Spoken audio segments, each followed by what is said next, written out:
अब प्रसंग चल रहा है कि गुरु गोविंद दोनों खड़े और किसके लागू पाए, बलिहारी गुरु अपना गोविंद दिया मिलाए। और कहते हैं कबीर हरि जय रूठ जा, तो गुरु की शरण जाए और कह कबीर गुरु रूठ गया था ना, हर नहीं करे सहाय।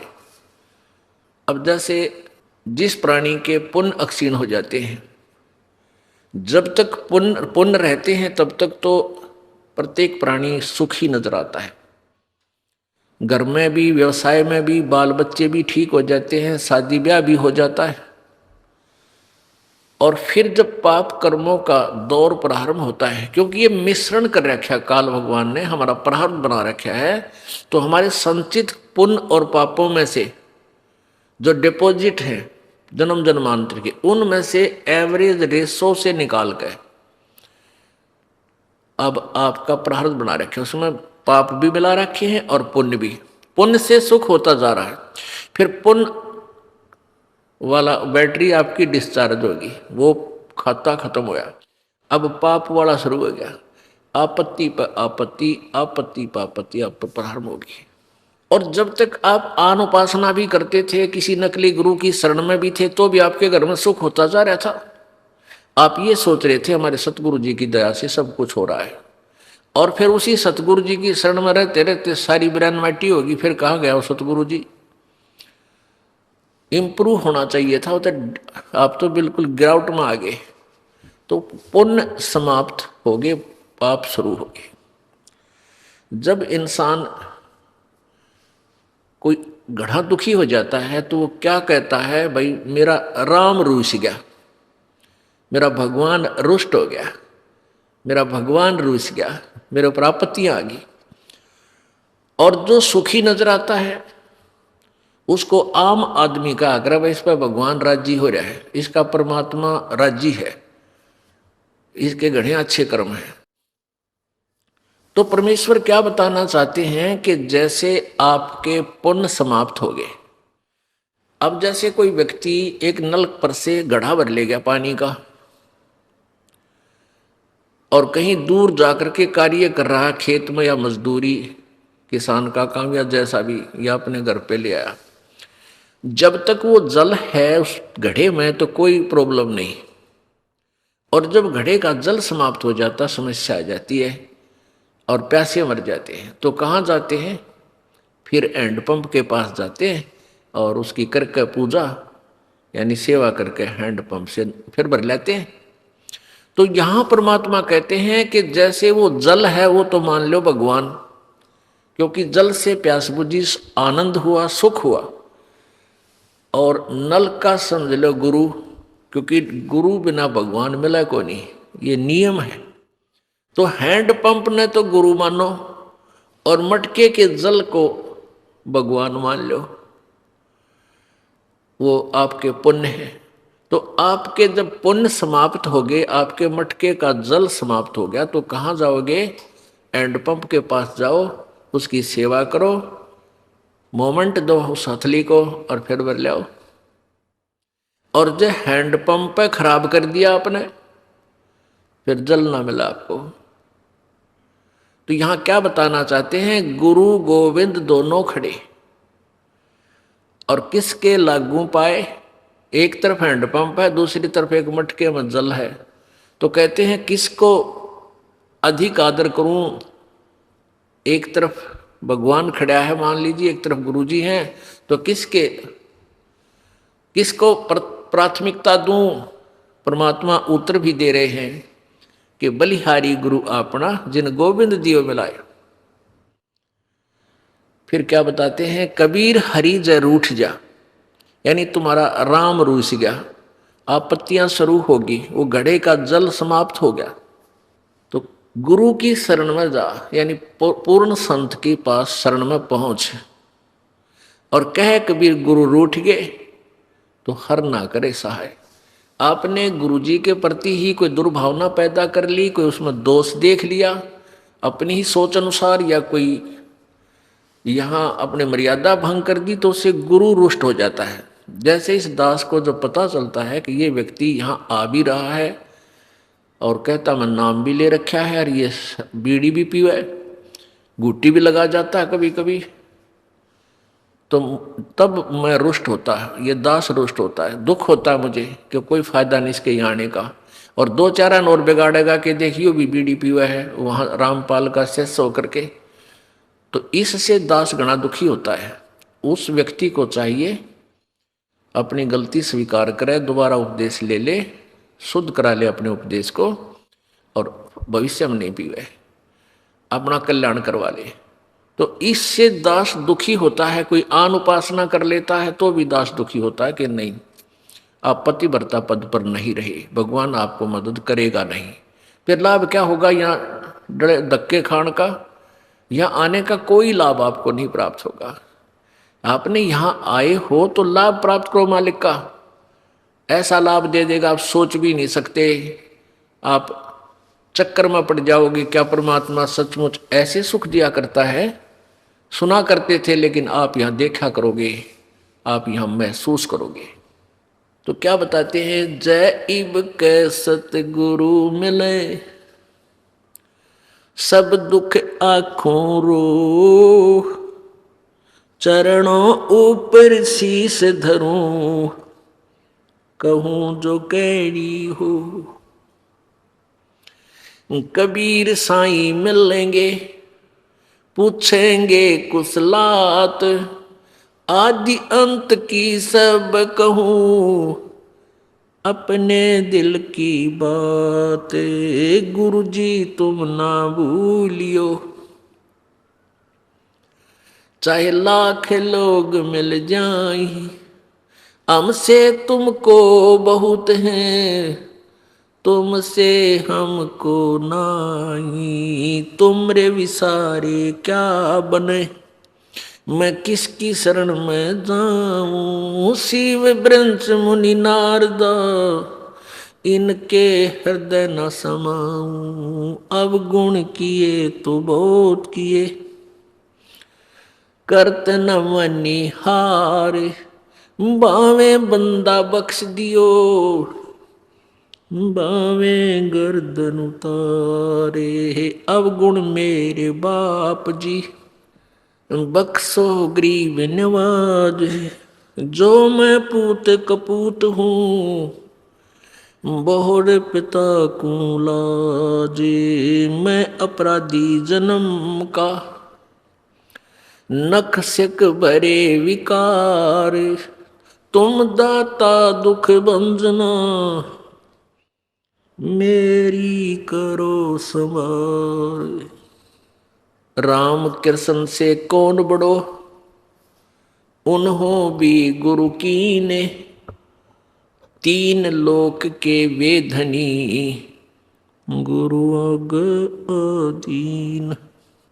परमपिता परमात्मा कहते हैं कि तुम राम कृष्ण को तो बहुत शक्तिशाली सुप्रीम परमात्मा मानते हो, इनसे बड़ा तुम किसी को नहीं मानते लोक वेद के आधार पर। उसी उद्देश्य से परमात्मा समझाना चाहते हैं उन्हीं को उदाहरण दे करके कि तुम्हारी दृष्टि में राम कृष्ण जी से कोई बड़ा नहीं। तो उन्होंने भी गुरु बनाया।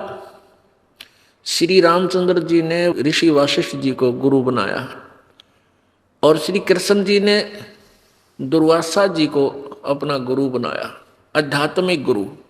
संदीपनी ऋषि उनके केवल अक्षर ज्ञान कराने वाले गुरु थे, जैसे शिक्षक होते पढ़ाया करें, और आध्यात्मिक गुरु दुर्वासा जी थे। तो परमात्मा हमें ये बताना चाहते हैं कि राम कृष्ण से कौन बड़ा, और उन्होंने भी गुरु कीन, और तीन लोग के वे धनी, तीन लोग के मालिक, गुरु आगे अधीन। यानी हमने आपने अभी सोचने की कोई आवश्यकता ही नहीं रही। जब राम कृष्ण जी को आप बड़े भगवान मानते हो और उन्होंने भी गुरु बनाकर ही अपना कल्याण समझा, यानी स्वर्ग तक जाने का भी उनका जो कार्य था, वापस जाने वाला काम भी उन्हीं गुरुओं से बना। तो फिर आम व्यक्ति कौन से खेत की मूली है भाई, उसकी क्या बुनियाद है कि वो गुरु बिना बात उसकी बन जाएगी। तो इसलिए एक तो ये पॉइंट क्लियर हो गया कि गुरु जी का होना अति आवश्यक है। फिर परमात्मा कहते हैं गुरु जी अब तुम क्या करते हो, राधे राधे श्याम मिला दे, हरे कृष्ण हरे राम हरे कृष्ण। कहते हैं तीन लोक सब राम जपत हैं और जान मुक्ति को धाम। और श्री रामचंद्र जी ने वशिष्ठ गुरु किया, उन्होंने दिया उनको ओम नाम। बता ले भाई, कर ले के करे। अब हम तो राम राम जपें, श्री रामचंद्र जी को सुप्रीम पावर मान के, और श्री रामचंद्र जी वशिष्ठ जी के पास जब गुरु बनाने गए, उनको उन्होंने वशिष्ठ जी ने श्री रामचंद्र जी को ओम नाम दिया था जाप करने का। बता भाई, हम कहाँ खड़े कर रखे थे नकली गुरुओं ने। अब वो जिस नाम राम माने वो तो ओम का नाम जाप करे, हम राम राम करें। जैसे कोई व्यक्ति तो लड्डू खावे राम है, क्या खावे डले, कोई बात हुई या? यानी वही जैसे कोई काजू खावे बादाम खा रहा है और हम खाओ बादाम का छिलका। यानी राम शब्द जो है उसके अंदर गुप्त है वो मंत्र आम व्यक्ति नहीं कह सकता कि तू यो मंत्र जाप कर ले, फिर वो उसका गुरु बन गया। अगर किसी ने किसी को थोड़ा सा भी गुरु रूप में गाइड कर दिया तो वो ओरिजिनल गुरु से कटकर वो ऑटोमेटिक सिस्टम है कि वो गुरु बन गया।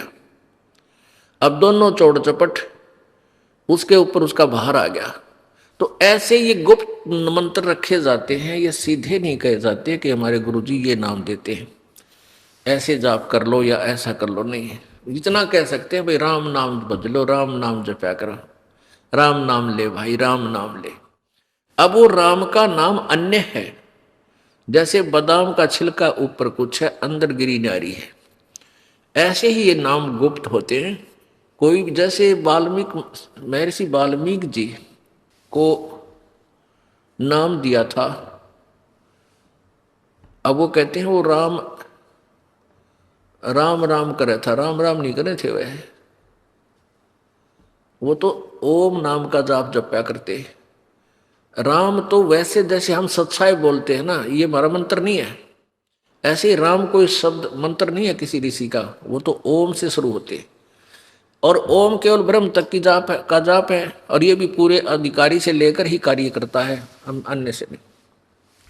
तो यहाँ क्या बताते हैं परमात्मा कबीर जी कि तीन लोग सब राम जपत हैं जान मुक्ति को धाम। और श्री रामचंद्र ने वशिष्ठ गुरु किए, उन्होंने दिया ओम नाम। अब रामचंद्र जी तो ओम नाम जप पर तुम राम राम जपो, वाह भाई वाह, किसे बेचड़ा रखे थे। अब क्या बताते हैं परमात्मा, रे बोली सी दुनिया सतगुरु बिन कैसे सरिया, रे बोली सी दुनिया सतगुरु बिन कैसे सरिया। अब हम कहाँ ला छोड़े भक्ति, इन नालायक अनजान गुरुओं ने, नीम हकीमों ने। अपने लला के बाल उतरवावे देख के चीना लग जइया, अपने लला के बाल उतरवावे देख के चीना लग जइया। एक बकरी का बच्चा लेके उसका गला कटैया, रे भोड़ी सी दुनिया गुरु बिन कैसे सरिया। जैसे पहले हम डले डोया करते, ये आन उपासना करते थे, शास्त्र विरुद्ध साधना करते थे, तो क्या करते हैं, गुड़गामा वाली माता के ऊपर बकरे भेंट चढ़ाए जाते हैं। अब तो प्रोसीजर थोड़ा बदल दिया है, पहले तो कटवाया करते वहां जाके। अब वहां क्या करते हैं कि कोई बालक बीमार हो गया या उसकी कुशल के लिए क्या करते थे, माता हे माता तेरा एक बकरा बोल दिया तेरा भेंट चढ़ाऊंगी, वह बुढ़िया बोल दिया करती अपने पोते पोती की खैर के लिए। और फिर जैसे ये बच्चे के जो प्रथम बाल होते हैं, इनको क्या करा करते, पहले अपने इष्ट धाम पर चढ़ा के आया करते। तो परमात्मा क्या कहते हैं, हम कैसे मूर्ख बना रखे थे इन नकली संतों ने।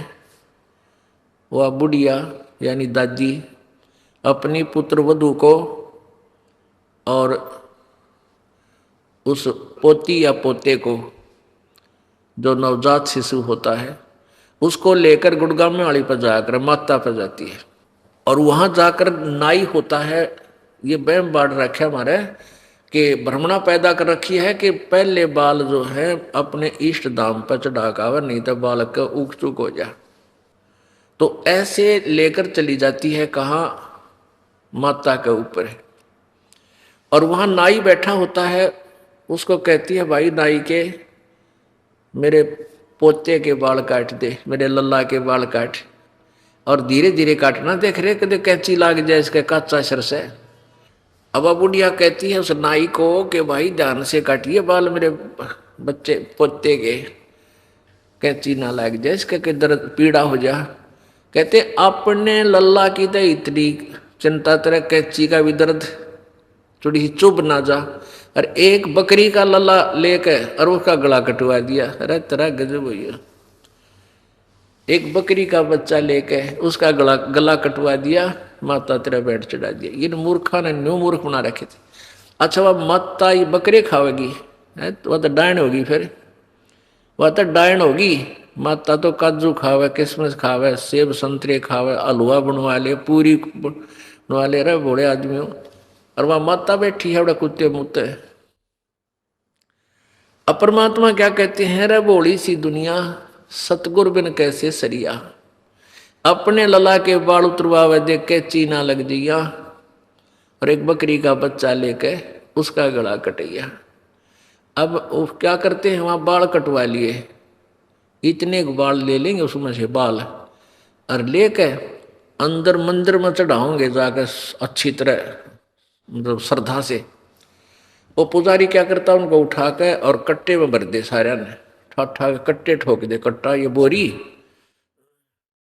और फिर शाम ने कुरडियां पे गिर दे ठा के जहाँ गंद पड़ा हुआ है, और वो कौन सा बैंक में जमा करा होगा उन बाड़ा ने, उसने बारे फेंकने ठा के। तो आप क्यों ना अपने काट के कितने गिर दो उन्हें, इन बालों के चक्कर में पड़ के मेरा ने कितनी समस्या पैदा कर रखी। अब क्या है कि हमने देखे जगह जगह ये थान बना रखे, स्थान एक 3x4 का चबूतरा बना देंगे, थोड़ा सा 1-1.5 फुट ऊंचा, और उसके सेंटर में बनाओगे ऐसा बढ़िया महल पित्तर का, 5-4 ईंट खड़ी, एक आधी बराबर में 2 पाछे, आगे कोई कवाड़ नहीं उसका, खुल्लम खुला। और फिर उसने माता मान या पित्तर का थान बनाते हैं कि यहाँ हमारा पित्तर रहता है। किसी बच्चा ने खेल बना रखा था हमने, वो पित्तर 6 फुट का था, ईब उस इतनी आड़ी में क्यों कर पड़ेगा भाई। तो सोच कदे बुद्धि में ना आई बात है। तो परमात्मा हमें ये याद दिलाना चाहते हैं, तुम ईब क्योंकि हम सियाणे होगी भाषी आवा हमने, और पहले इनो तुचकारा कर दे, डरते कदे कमें सेध जाए इसमें नुकसान कर दे, और उस पर कुत्ते मुत्ते जो भी समझ में ना आई, सेकंड टांग तोड़ दे हो जाए इसमें कमें होता शक्तिशाली होता ये। तो क्या बताते हैं, कच्चा पाका भोजन बना के और माता धोकने गईया, उस माता ऊपर कुत्ता मुत्ता, ओ क्यों ना मर गईया रे बड़ी सी दुनिया। अब हमारी दादी बनाया करती गुड़गांव वाली धोकनी है, वो कच्चा पाका दलिया बना के बेरा उन्हें कुत्ते ने खाना है, कौन सा को खाओ उसमें, और नुए कच्चा पाका ठा के और गेर के उस माता के चबूतरे पे। अब वो पूजा करनिया तो नीचे नहीं उतरे, माता की भोग लगा के इतने कुत्ते चढ़ने 4, और उस माता के सारे दलिए ने खाकर ऊपर चलते हैं, पेशाब करके चले माता के चोटे में, वो पित्तर के महल के चोटी मुते। तो यहाँ परमात्मा कहते हैं जय उसमें कोई शक्तिशाली होता तो कुत्ते की टांग तोड़ो पहले थे। तो पुण्यात्माओं हम कति अनजान बना रखे थे, इन स्वार्थी और अज्ञानी गुरुओं ने हमारे जीवन बर्बाद करा दिए। हमारे सारे पूर्वज कोई भूत बना दिया, कोई पितर बना अंडे है, धक्के खाते फिरे हैं, क्योंकि वो शास्त्र विरुद्ध साधना करते रहे। फिर क्या बताते हैं, जीवित बाप गे लट्ठम लट्ठा और मुए गंग पोचैया। जीवित बाप गे लट्ठम लट्ठा और मुए गंग पोचैया, और जब आवे आसोज का महीना वो कौवा बाप बनैया रे बोली सी दुनिया। अब जैसे श्राद्धों के समय में, अब जैसे पिता की गति कहाँ से शुरू करते हैं, माता की गति कहाँ से शुरू करते हैं कि माँ की पिता की मृत्यु होगी, ठीक है भाई, सवा कर दिए संस्कार, उसका अंतिम संस्कार कर दिया। फिर क्या होगा, पंडित आवेंगे गरुड़ पुराण पढ़ने खातिर। ये विशेषकर शहरों में लाग गणी थी, आम गांव में तो शायद कम है, लेकिन उनमें ज्यादा थी। तो क्या करता था पंडित जी, 7 दिन तक गरुड़ का पाठ करता था, गरुड़ पुराण को पढ़ता था। भोग लगता जब लोग और श्रद्धालु उसको पैसे चढ़ा देते, वो काख में देकर थैले न अड़ जाता रहता। अब परमात्मा क्या कहते हैं, कुल परिवार तेरा सकल कबीला मसलत एक ठराई, बांध पिंजड़ी आगे धर लिया फिर मरगट को ले जाई, अग्नि लगा दिया जद लंबा फूक दिया उस ठाई, प्राण बांध फिर पंडित आए है पीछे गरुड़ पढ़ाई। अब क्या बताते हैं कि जब तू मृत्यु हो जाती है, परिवार के सदस्य तुरंत तैयारी पकड़ लेते हैं, उठाओ उठाओ जल्दी करो। कुल के लोग आ जाते हैं और शमशान घाट में जाकर तेरा काम कर दिया, तमाम शरीर फूक दिया। अब आते हैं वो नकली गुरु पेट भर, वो कहते हैं तेरे पिता की गति हो जाएगी, 7 दिन गरुड़ का पाठ करा ले। वो गरुड़ का पाठ कर दिया, ठीक होगी गति। फिर क्या कहते हैं, ईब अस्थि उठा इसकी, वह हड्डियां बच जाती हैं, जलती नहीं, कुछ ऐसी होती हैं। इन अस्थियों को उठाकर और गंगा में जाकर वहाँ पुरोहित के द्वारा जल प्रवाह कर गंगा में प्रवाह करा दे, तेरे पिता की गति हो जाएगी। अब वो अस्थि उठाकर वहां से ले गए, कहाँ गए, वहां एक और बैठा दुश्मन, वो जाते नो पूछेगा। एक भगत की पत्नी नाम ले रही थी, वो पति नाम ना ले था। वो समस्या यही मान रहा था कि मैं अपने पिता की अस्थि नहीं गंगा में गिर के आया तो फिर पिता पुत्र का लाभ क्या हो, मैं जब तक मेरा पिता जीवित है मैं नाम ना लूँ। उस पत्नी को नाट्या नहीं करता, यह भी उसकी अच्छी यानी भावना थी। तो एक दिन वो उसका कोई ताऊ चाचा मर गया, उनके साथ चला गया, अस्थि ले गए और वहाँ वो पेट भर पांडा बैठा था। वहाँ उनके सीमा बांट रखी उनने कि यो हिसार जिला हमारा, ये फलाना जिला हमारा, ये हरियाणा का, ये हरियाणा इतना क्षेत्र हमारा, उन्हें बांट रखी है। तो एक कहने लगा, भाई कहाँ से आए हो, कि हरियाणा से, कि आजा आजा तुम मेरे यहाँ दूर हो जाओ, ये हमारे हैं हमारे हैं। वो उड़ा बुला लिए, वहाँ चले गए। तो अपने तो करना ही था वो काम, कोई मिल जाए। तो वो देख कर पिछली खोद गया सारा पिछला, वो थारे फलाने भी आए थे, दगड़े भी यहीं आए थे, और जजमान इबकत बहुत जन्म आए तुम, और तरह नाश जाइए। बोला मेरे तो धक देशी हुई, दुश्मन मारे रोज मरण की बाट देखा है। ये शुक्र मनावा कि इनका रोज मरा, हम रोज आवाने को इबकत बहुत जन्म आए। नो बोला उस दिन मेरा धक्का हा लग गया। कुछ ज्ञान सुन रहा था वो अपनी पत्नी के माध्यम से कि इन हड्डियां उठाने से कोई फायदा नहीं होता, संत गुरुजी ऐसे ऐसे बताते हैं। उसका कुछ जच्चे थी कुछ ना जच्चे थी। फिर उस दिन फाइनल फैसला हो गया, वापस आते ही नाम लिया और अपना कल्याण करवाया। अब वहां कहते हैं जीवित बाप के तो लट्ठम लट्ठा है, सारी उसकी उल्टा बोल रहा है, उसकी कोई सत्कार आदर नहीं करता, ना उसकी कोई सेवा करते हैं। और मरे पातशाह ने हो गया, फिर इसकी पूजा शुरू कर दी तुमने। फिर गंगा में गंगा में डालन खातिर चल पड़े उनके अस्थियों को सत्कार करने के लिए। परमात्मा फिर कहते हैं जीवित बाप के लट्ठम लट्ठा मुए गंग पुचैया, और जब आवे आसुज का महीना फिर कौआ बाप बनैया। अब क्या होता है, फिर श्राद्ध शुरू हो जाते हैं। पहले फिर महीना करते थे, पहले तो बड़ा लटोटर था, 1 साल था। आए महीना वो गुरु जी जिम्या करता, और फिर 6 माही करते, फिर 1 वर्षी करते, और वर्षी तो फिर घने दिन तक ही चला करती, काफी दिन तक। और फिर श्राद्ध शुरू हो जाते कि ये पत्थर बन गया। फिर कहते इसके पिंड भरवा दो, भूत जोनी छूट जाएगी। यानी सारे फंड करवा के यूं कराते समय ये कहते थे तेरे पिता की गति होगी। फिर आया आसुज का महीना, आसुज के महीने में श्राद्ध शुरू हो जाते हैं। आसोज के महीने में श्राद्ध निकालते हैं। अब परमात्मा कहते हैं वो एक दिन श्राद्ध कर दिया, वो निश्चित दिन, जैसे कोई सातम न मर गया। आप मान ले किसी का पिताजी सातम को मृत्यु को प्राप्त हुआ, किसी भी सातम को, तो वो आसोज के अंदर 16 दिन सेलेक्ट कर रखे हैं, यानी अमावस्या से लेकर पूर्णमासी तक 16 दिन सेलेक्ट कर रखे हैं। इन 16 दिन में से जिसका सातम न मरा है तो सातम वाले दिन एक उनके गुरुजी आवेंगे ब्राह्मण, और वो श्राद्ध निकाल लेगा। अच्छा बढ़िया भोजन, कुछ कपड़े वपड़े, फिर पूजा पाजा उसको चाहिए, वो सारा सौदा उसको दिया जाएगा। अब आसौज के महीने में क्या करते हैं, वो गुरुजी आता है, बढ़िया भोजन बना के सबसे पहले कहेंगे छत पे रख दो। कहता छत पे रख दो, कुछ भोग लग जाएगा। तो इत वो छत पर रख कर आते हैं और कौवे वहां पहुंच जाते हैं। अब कौवा उसको खा लिया कौवे ने, तो वो गुरुजी कहता है भाई तेरे पिता को भोग लग गया, हो सकता है तेरा पिता कौवा बन गया हो। अरे तेरा गजब हो, अब कहाँ से गति कराने लगे थे, पिताजी कौवा बना के छोड़ दिया और कहते इसकी गति होगी। अब परमात्मा कहते हैं जब आवे आसोज का महीना, अरे फिर कौवा बाप बनाया। अरे बोली सी दुनिया, गुरु बिन कैसे सरिया। अब क्या बताते हैं, प्रेत शिला पर जा बिराजे पितरों पिंड भराई, बहुर श्राद्ध खान को आए वो काग भये कल माही।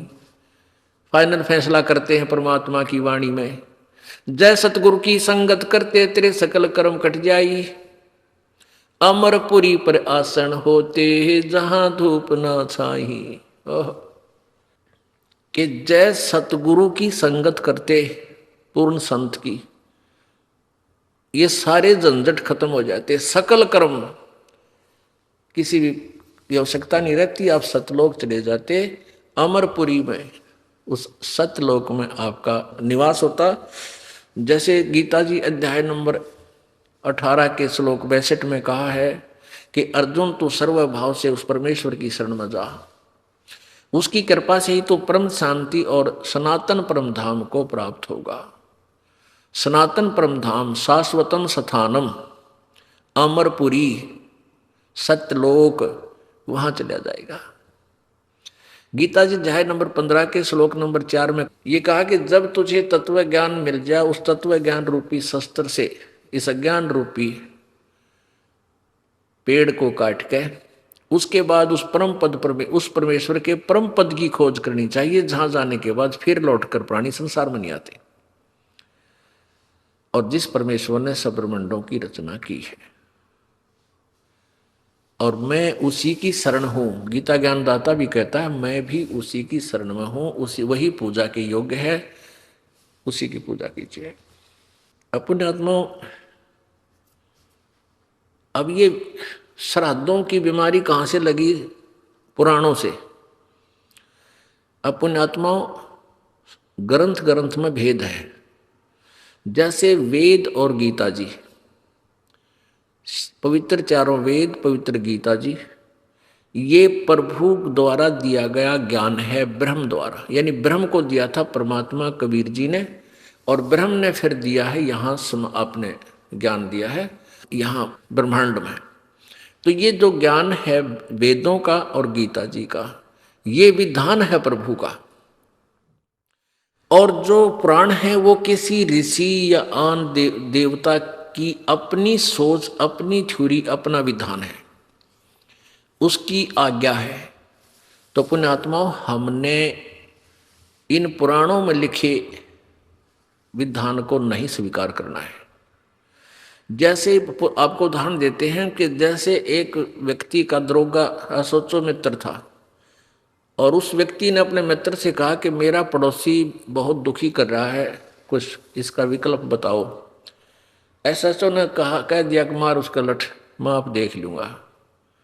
अब उस व्यक्ति ने एसएचओ की आज्ञा का पालन करके राजा का विधान तोड़ दिया, उस पड़ोसी का लठ मार दिया, उसकी मृत्यु होगी। और उसको भी पहले सजाए मौत ही देते थे, सजा मौत होगी, उसको भी फांसी दे दी गई। अब कारण क्या था कि राजा का विधान है कोई किसी की हत्या करेगा उसको सजा मौत दी जाएगी, और उस व्यक्ति ने अपने मित्र अधिकारी असत्यों की बात मान ली, मार उसका लठ, तो विधान टूट गया राजा का, तो सजा का पात्र हुआ। तो इसी प्रकार हम वेदों और गीता जी के अनुसार साधना ना करके हम पुराणों से यदि कोई साधना कर रहे हैं, हम परमात्मा का विधान तोड़ रहे हैं। उससे हम फिर सजा के पात्र बनते हैं, भूत बनते हैं, पितर बनते हैं, पशु बनते हैं, पक्षी बनते हैं। ऐसा हमने नहीं करना चाहिए। आपको प्रमाण देते हैं। एक रुचि नाम के ऋषि थे, वो उसने शादी भी नहीं करवाई थी, वेदों को पढ़ा जाना, तो वो साधना करते थे। 40 वर्ष की उम्र हो गई थी, 40-45 वर्ष के प्रौढ़ हो गए थे। एक दिन उसको उनके 4 पूर्वज यानी पिताजी, दादाजी, परदादाजी और तीसरा दादाजी वो दिखाई दिए। उन्होंने कहा, बेटा रुचि, तूने शादी क्यों नहीं कराई? आप शादी कराओ, हमारे सरहद निकालो। तो रुचि कहता है, पितरमहो, वेद में ये कर्म कांड श्राद्ध आदि निकालना तो मूर्खों का मार्ग बताया है, अविद्या कही है। फिर आप मुझे क्यों इस शास्त्र विरुद्ध साधना में लगाना चाहते हो? पितर भी स्वीकार करते हैं कि हाँ बेटा, ये तो सही है कि वेद में इस कर्म कांड को अविद्या ही कहा है। फिर भी कहते हैं ऐसा है वैसा है। उसको मूर्ख बनाने के लिए अपनी वो तिगड़मबाजी लगा के उस प्यारी आत्मा को भी डरा धमका के और अपने साथ नरक में डाल लिया। अब जब खुद कह रहे हैं कि वेद में सही लिखा है कि ये तो है मूर्खा की पूजा, और फिर कहते ना बेटा तो ये तो करना ही पड़ेगा, या कोई बात हुई? अब देखिएगा मार्कंडे पुराण, इसमें आपको दिखाते हैं रुचि ऋषि की कथा। ये मार्कंडे पुराण है, मार्कंडेय पुराण, सचित्र मोटा टाइप, केवल हिंदी, संक्षिप्त, गीता प्रेस गोरखपुर से प्रकाशित है। गीता प्रेस गोरखपुर जो है हिंदू समाज के लिए ISI मार्क है। मार्कंडे पुराण सब गीता प्रेस गोरखपुर से प्रकाशित है। प्रकाशक हैं एवं मुद्रक गीता प्रेस गोरखपुर, गोविंद भवन कार्यालय, कोलकाता का संस्थान। इसके 243 पृष्ठ पर 42 पे आपको दिखाते हैं। पृष्ठ नंबर 242, संक्षिप्त मार्कंडेय पुराण, रोच्य मुनि की कथा, रोच्य मुनि की उत्पत्ति कथा। मार्कंडेय जी कहते हैं, ब्रह्मन पूर्व काल की बात है, प्रजापति रुचि ममता और अहंकार से रहित इस पृथ्वी पर विचरते थे। उन्हें किसी से भय नहीं था, वे बहुत कम सोते थे। उन्होंने न तो अग्नि की स्थापना की थी, उन्हें अपने लिए घर ही बना रखा था। वे एक बार भोजन करते और बिना आश्रम के ही रहते थे। उन्हें सब प्रकार की आसक्ति से रहित एवं मुनिवर्ती से रहते देख उनके पितरों ने उनसे कहा। पितर बोले, बेटा, विवाह स्वर्ग और अपवर्ग का हेतु होने के कारण एक पुण्यमय कार्य है, उसे तुमने क्यों नहीं किया? गृहस्थ पुरुष समस्त देवताओं, पितरों, ऋषियों और अतिथियों की पूजा करके पुण्यमय लोकों को प्राप्त करता है। मोक्ष नहीं, पुण्यमय लोकों को प्राप्त करता है। वह सभा के उच्चारण से देवताओं को, शब्द से पितरों को तथा अन्नदान, बलि, वैश्वदेव आदि से भूत आदि प्राणियों एवं अतिथियों को उनका भाग समर्पित करता है। पितृ पूजा, भूत पूजा, ये कर्म कांड है। बेटा, हम ऐसा मानते हैं, गृहस्थ आश्रम को स्वीकार न करने पर तुम्हें इस जीवन में क्लेश पर क्लेश उठाने पड़ेंगे तथा मृत्यु के बाद और दूसरे जन्म में भी क्लेश ही भोगने पड़ेंगे। रुचि ने कहा, पितरगण, ये देखो, ये सारे भूत इकट्ठे हो रहे, ये देखो, ये रुचि ऋषि खड़ा है नीचे और ये ऊपर चारों भूत इकट्ठे हो गए इसको दिखिए। अब न्यो पितार दादार परदादार चौथा दादा दिख जा कालदा बैठ जा आदमी का है। तीन भूता ने न्यो डगम कर रखे हम। तो ऐसे फिर कुछ श्रद्धा बन जाती है। न्यो ना बेरा एक कुएं में गिर गया कोई, दरिया में बह रहा है मान लिया आपका पिताजी, तो आप उसको गेल छलांग लगा के क्या उसको बचा सकते हो? नहीं। उसको निकालने का तरीका कोई रस्सी फेंक दे और कहे इसको पकड़ लो, तुम भी बाहर आ जाओ। और अब ये तो दरिया में डूब चुके थे, अपने बच्चे को कह रहे तू भी आ जा हमारे साथ, यहीं आ जा, यानी ये कर्म कर और मर कुएं में पड़ गए। अब देखो, रुचि ने कहा पितृगण परिग्रह मात्र ही प्रयत्न दुख एवं पाप का कारण होता है तथा उससे मनुष्य की अधोगति होती है। यही सोचकर मैंने पहले स्त्री संग्रह नहीं किया। मन और इंद्रियों को नियंत्रण में रखकर जो ये आत्म संयम किया जाता है वह भी परिग्रह करने पर मोक्ष का साधक नहीं होता। ममता रूप कीचड़ में सना हुआ होने पर भी ये आत्मा जो परिग्रह शून्य परिचित जल से प्रतिदिन धोआ जाता है वह श्रेष्ठ प्रयत्न है। पितर बोले बेटा, जितेंद्रिय होकर आत्मा का परीक्षण करना उचित है, किंतु तुम जिस मार्ग पर चल रहे हो वो मोक्ष मार्ग है।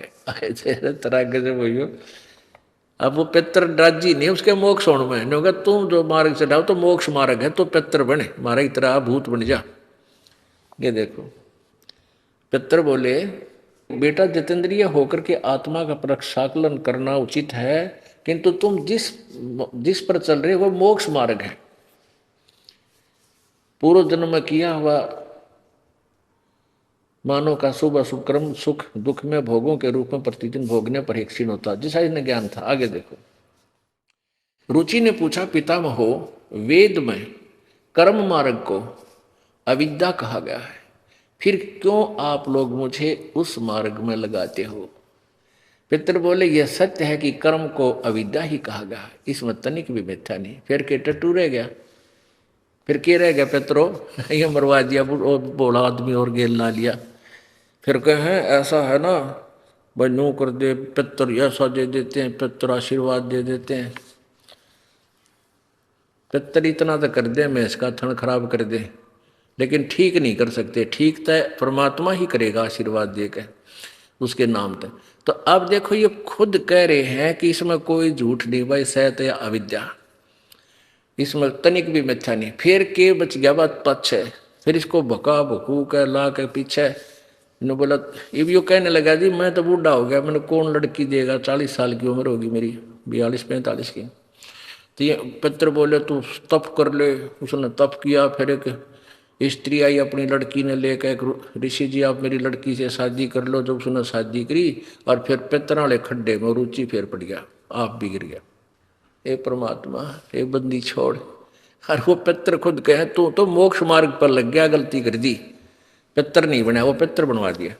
अब पुण्यात्मा, हमने ये ज्ञान कदे सुनाया नहीं था,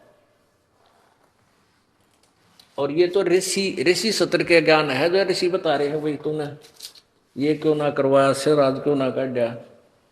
अब पुण्यात्माओं, अब विष्णु पुराण के अंदर श्राद्धों के विषय में काफी डिटेल दी है। वो डिटेल दे कौन रहा है? कहीं तो औरव ऋषि राधा सगड़ को बता रहा है, और ये कह रहा है कि मैंने ये बात पितरों से पता लग गया था, पितरों ने ऐसे बताया। अब पितर आप तो भूत बने हुए हैं, उनके द्वारा दिए गए ज्ञान को उन्होंने पुराणों में लिख लिया, और उस पुराण के आधार से फिर इन्होंने आगे। अब देखिएगा, ये आपको विष्णु पुराण दिखाते हैं। श्री विष्णु पुराण गीता प्रेस गोरखपुर से प्रकाशित। इसके कौन है अनुवादक?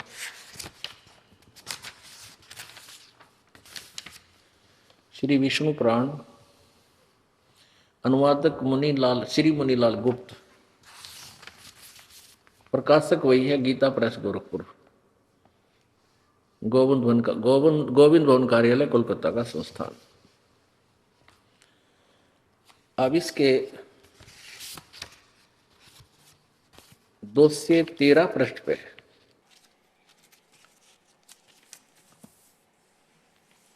ये देखिएगा, तृतीय अंश अध्याय नंबर 16 और यहाँ है 15वें अध्याय में, 16वां यहां से शुरू होता है।